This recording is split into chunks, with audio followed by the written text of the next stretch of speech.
So Andrew Whitworth talked to Jeff Hobson of Bengals.com and talked about how the Cincinnati Bengals can keep the Super Bowl window open for longer. Let's talk about it.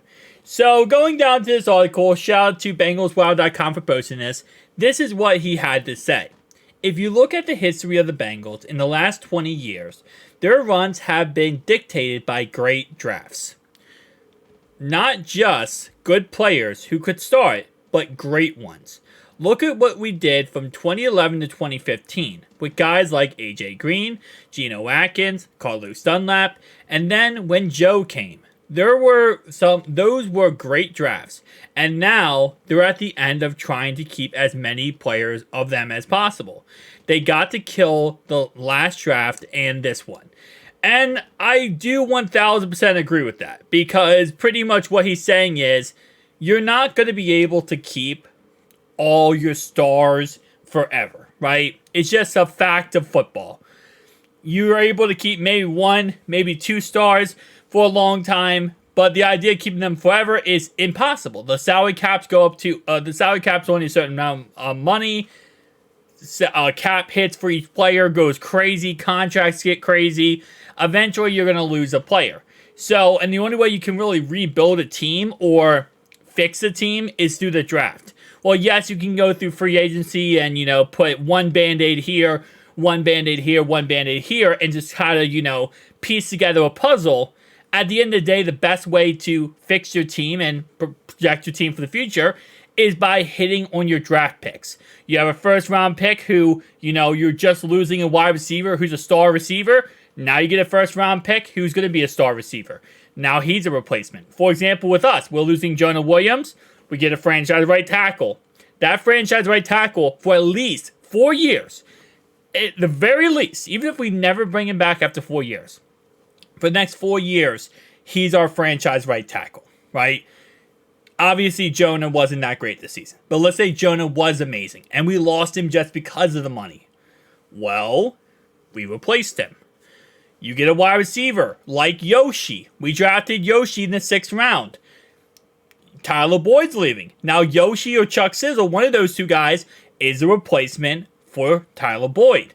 So you need to be able to hit on your draft picks to look at each single position you're losing and be able to replace them with a player who maybe isn't at the time the equal value of that said player you're losing, which usually it's never like that, but you're at least able to, let's say, 1/3 of their value.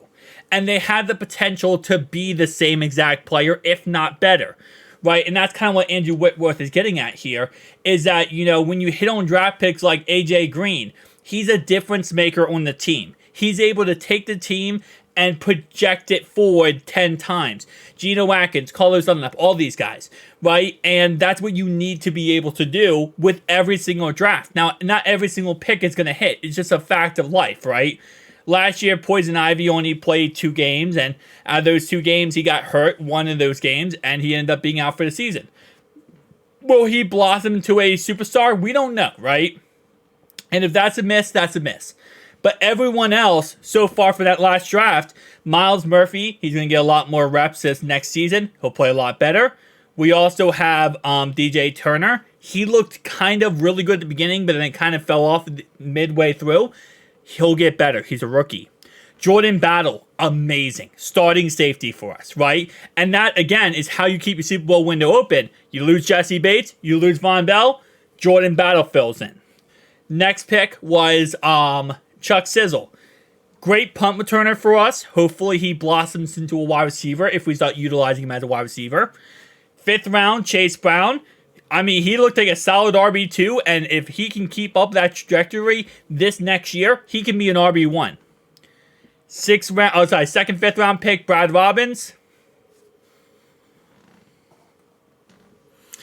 It takes some time for a rookie punter to get going sometimes.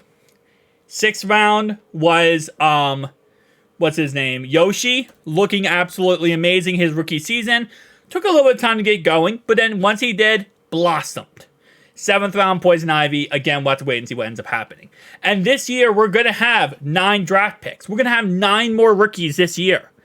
And we need to be able to replace each key position.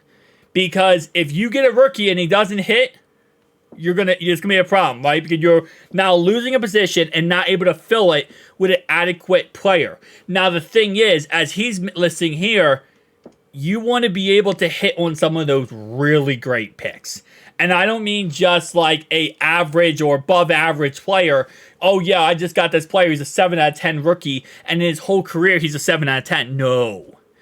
You need to get that, not generational, but as close to generational player as possible every draft. And that's hard to do, right? Not every single team can do that. It's almost nearly impossible, I feel like, to a certain degree. You know, we look at back at all drafts. We had a draft with Logan Wilson, you know, Joe Burrow. We had a draft with T. Higgins. And I'm just listing off 2 years in combined, guys, by the way. And I'm not listing off one draft. I'm listing off 2 combined. Jamar Chase, you know, you have back-to-back drafts like that. That's magical. You usually don't have those type of drafts. We have Logan Wilson now, who could be a top 5 player in the NFL at his position. Then you got T. Higgins, who's a top 10 player at his position. Joe Burrow, he's the best at his position, right? Jamar Chase, he's the best at his position. We need to have one of those big boy drafts. And I feel like when it comes down to drafting, and we've said this so many times, is sometimes you have to go for the home run play to a certain degree. You know, there is always, I feel like every draft, you always have a safe play. There's always a player you say, I'm going to take him because he's safe.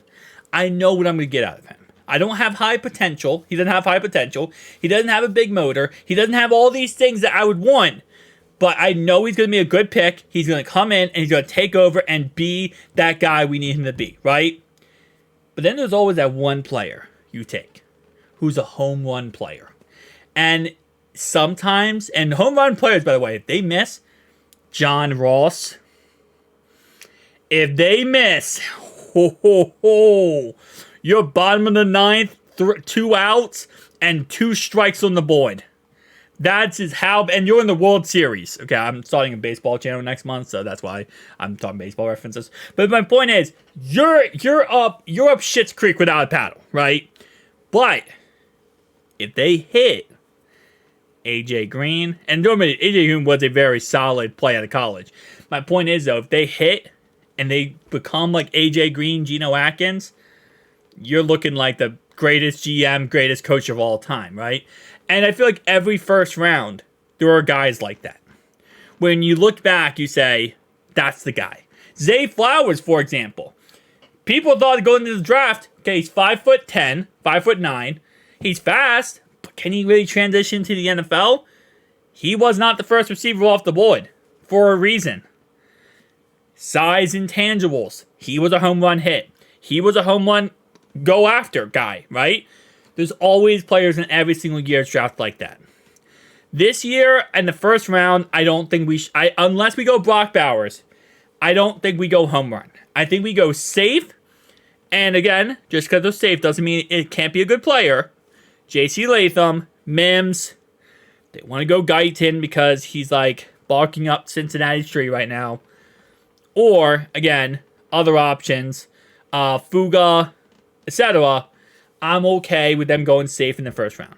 But in the second round, you got a whole bunch of home runners there, okay? Second round this year, I feel like especially, you got yourself, say, grand slam on so many different options. But, again, projects, potential, right? So, I'll be interested to see what they do this year, right? I will be live for the draft. I will be live streaming every single round, just like last year. If you guys were not here through last year, just a little FYI if you guys were not around last year, and maybe you're new to the channel. But this is the drafts last year. It's a total of, and you don't have to be in every single draft, obviously. But we had this game, we had 1, 2, and 3. It's 3, 4, pretty much 4-hour live streams, okay? It's Thursday, Friday, and Saturday. I'll be live for all 3 days. And it's 4 hours a day, and I'll be live for them. And I promise you right now, we have the craziest stuff that goes on in those live streams, craziest stuff that happens. I create my mock drafts, I create my mock boards, I have my draft board, big draft board on the screen. We get a little crazy, and you know, sometimes things happen that are good, and sometimes things happen that are bad. And let me see who I had my mock board last year. So you can see as the players get selected, I take them off my mock board. But like, for example, my Bengals mock board last year, Will Anderson was number 1. And then we went down here.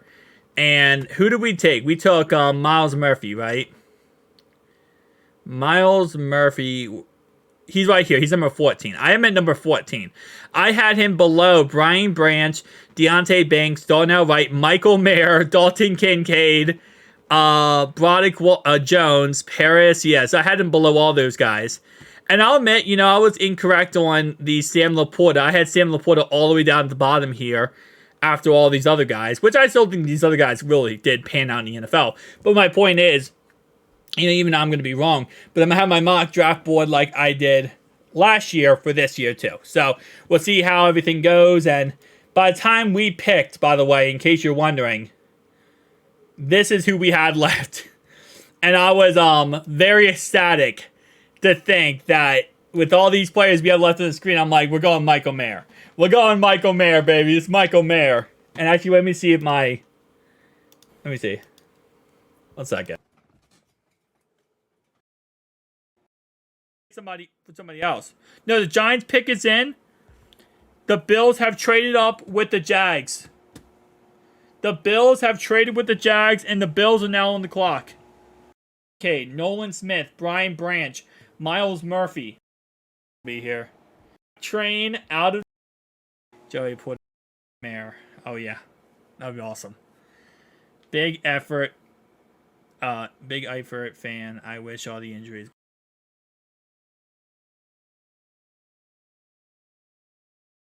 And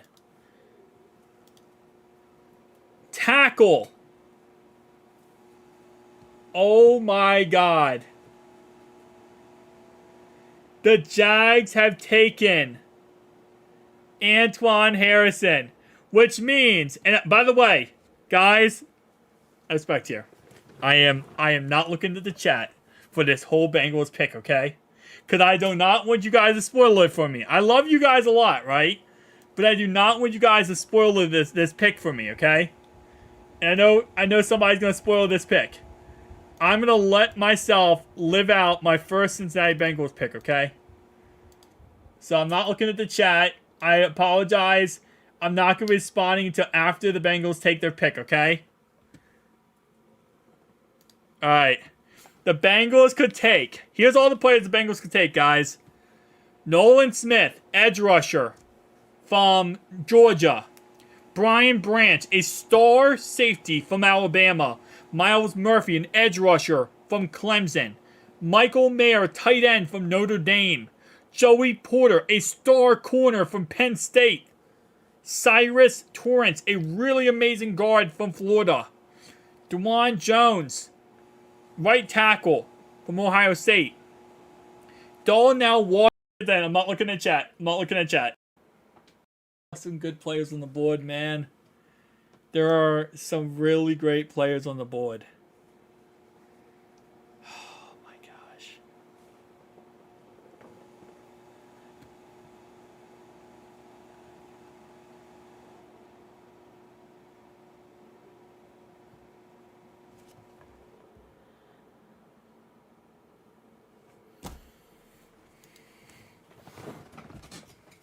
Let me just go down.